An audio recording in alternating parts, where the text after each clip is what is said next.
Hello student, I am doctor Manjula Gupta. मैं आप लोगों को आज वॉल्वॉक्सी लाइफ हिस्ट्री के स्ट्रक्चर, उसका क्लासिफिकेशन और उसकी रिप्रोडक्शन के संबंध में बताऊंगी।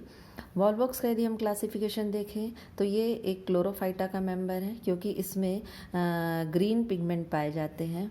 ये क्लास क्लोरोफाइसी, ऑर्डर वॉल्वोकेल्स, फैमिली वॉल्वोकेसी के अंतर्गत आने वाला एक जीनस है, जो कि इसका प्राप्ति स्थान यदि हम देखें तो ये फ्रेश वाटर या स्वच्छ जलीय पानी में पाया जाने वाला एल्गा है और विशेषकर तालाबों, झीलों, पोखरों आदि में पाया जाता है। बारिश के दिनों में ये एक हरी परत के रूप में तालाबों और पोखरों के ऊपर जमा हुआ दिखाई देता है। इसकी अभी तक लगभग 20 स्पीशीज़ या प्रजातियां ज्ञात हैं, जिनमें से भारत में 4 प्रजातियां पाई जाती हैं।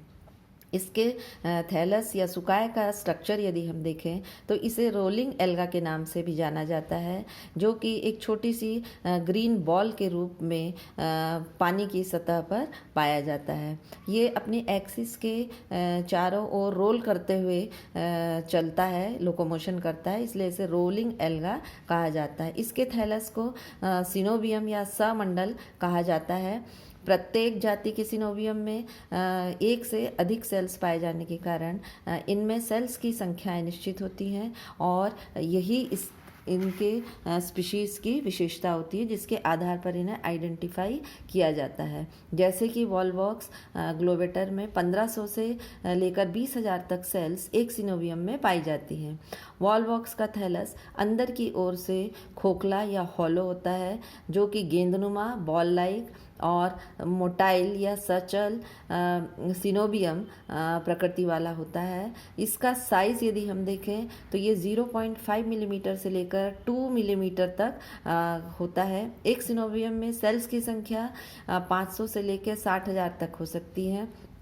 इसमें सभी सेल्स आपस में इस प्रकार से एक थ्रेड लाइक स्ट्रक्चर से जुड़ी हुई होती हैं, जिसे कि हम साइटोप्लाज्मिक स्ट्रैंड कहते हैं, और इनके द्वारा जुड़े होने के कारण पूरा थैलस एक यूनिट के समान कार्य करता है। संपूर्ण सिनोबियम के चारों ओर एक साइटोप्लाज्मिक आवरण पाया जाता है, जो कि म्यूसिलेजिनस होता है, और इसके अंदर ये सभी सेल्स उपस्थित होती हैं।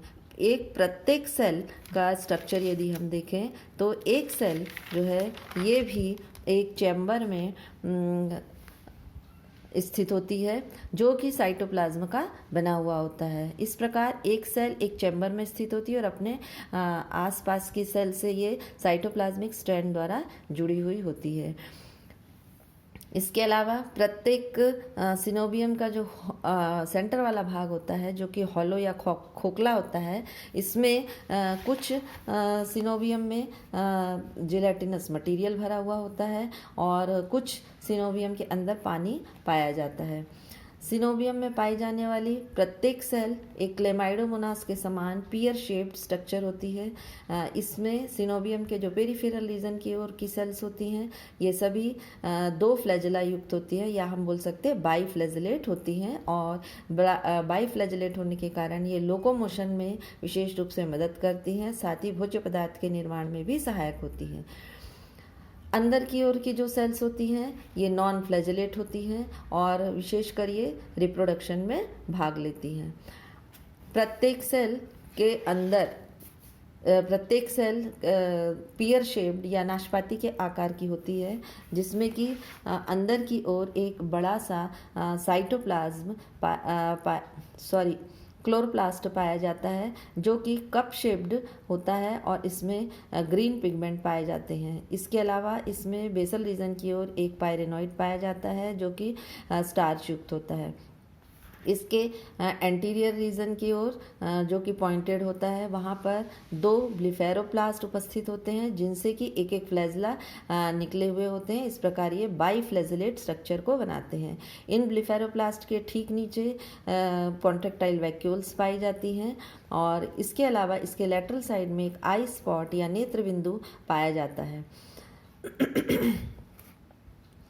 सेल्स के मध्य में एक न्यूक्लियस पाया जाता है जो कि कप शेप क्लोरोप्लास्ट के बीच में जो हॉलो स्थान होता है वहाँ पर उपस्थित होता है। ये हुआ इसका स्ट्रक्चर फ्रेंड्स। अब हम इसका देखेंगे रिप्रोडक्शन। वॉल्वॉक्स में रिप्रोडक्शन दो प्रकार से होता है, एसेक्सुअल एंड सेक्सुअल, या हम बोल सकते हैं अलैंगिक प्रजनन और लैंगिक प्रजनन। अलैंगिक प्रजनन पहले हम देखेंगे। वॉल्वॉक्स में एसेक्सुअल या अलैंगिक प्रजनन डॉटर कॉलोनी के फॉर्मेशन के द्वारा होता है। रिप्रोडक्शन के समय सिनोवियम के पोस्टीरियर रीजन की या पश्च भाग की कोई भी सेल्स विशेष प्रकार की सेल्स में विकसित हो जाती है, जिसे कि हम गोनिडिया कहते हैं। और इस गोनिडिया की सेल्स में का जो फ्लैजेला होता है सबसे पहले समाप्त हो जाता है और ये अंदर की ओर धंस जाती है। साइज में ये अन्य सेल्स की तुलना में बड़ी हो जाती है। इसका साइटोप्लाज्म अन्य सेल्स की तुलना में काफ़ी सघन या डेंस हो जाता है, जिसके कारण कि सेल डार्क कलर की दिखाई देने लगती है। इसका न्यूक्लियस स्पष्ट दिखाई देने लगता है और ये गोनिडियल सेल जो होती है अब आकार में तेजी से वृद्धि करती है और कुछ समय बाद इसमें 3 लॉन्गिट्यूडनल या अनुदैर्ध्य विभाजन एक के बाद एक होने से 8 सेल बन जाती हैं और इस 8 सेल स्टेज को प्लैकिया स्टेज कहते हैं। प्लैकिया स्टेज की 8 सेल में पुनः एक लॉन्गिट्यूडनल या अनुदैर्ध्य विभाजन होने से 16 सेल बन जाती हैं और ये 16 सेल इस प्रकार से अरेंज हो जाती हैं कि खोखले गोलक के रूप में दिखाई देने लगता है। 16 सेल स्टेज में इनका जो एंटीरियर पोल होता है या अग्रभाग होता है वो एक अग्रभाग की ओर एक छिद्र पाया जाता है, जिसे कि फाइलेपोर कहते हैं। एक निश्चित संख्या में सेल्स के निर्माण के पश्चात इसमें विभाजन की क्रिया रुक जाती है और इस अवस्था में सभी सेल्स का जो एंटीरियर भाग होता है जो कि नुकीला होता है, ये सिनोवियम के सेंटर की ओर स्थित होता है और इसका पिछला चौड़ा भाग परिधि की ओर उपस्थित होता है। इसके पश्चात इसमें इन्वर्शन की क्रिया संपन्न होती है। इन्वर्शन की क्रिया या प्रतिलोमन की क्रिया के प्रारंभ में सबसे पहले जो गोलक है इसके पश्च भाग या नीचे की ओर में जिस तरफ की फाइलोपोर उपस्थित होता है उसके विपरीत दिशा में नीचे की ओर एक संकीर्णन या एक प्रेशर उत्पन्न होता है और इस संकीर्णन बल के कारण नीचे की जो सेल्स होती हैं वो ऊपर की ओर या हम बोल सकते हैं कि सेंटर की खोखले भाग की ओर धंसने लगती हैं, जिसके फलस्वरूप ऊपर का जो फाइलोपोर वाला भाग है वो चौड़ा हो जाता है और सभी सेल्स फाइलोपोर से बाहर आ जाती हैं। प्रतिलोमन की क्रिया के बाद सभी सेल्स का नुकीला भाग जो कि पहले केंद्र की ओर स्थित था वो उल्टा हो जाता है और नुकीला भाग परिधि की ओर आ जाता है। चौड़ा भाग अब इसका केंद्र की ओर स्थित हो जाता है और इस सेल्स के उलटने की क्रिया को ही इन्वर्शन या प्रतिलोमन की क्रिया कहते हैं।